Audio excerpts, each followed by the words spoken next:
Salam, xoş gördük əziz televiziya izləyiciləri. Biz Şamaxı rayonunun Çuxurüt kəndindəyik. Kəndin girəcəyində gözəl bir park inşa olunub, hal-hazırda istifadəyə verilmək üzrədir.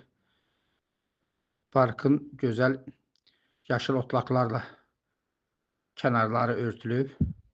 İçəridə basketbol meydançası, uşaq oyuncağı və s. Kənd üçün çox möhtəşəm bir parkdır. Hesab edirəm ki, burada Şamaxı şəhərindən də bura istirahətə gələnlər çox olacaq. Eyni zamanda Bakı şəhərindən Çuxururdu ziyarət edənlər parkda istirahət edib dincələcəklər.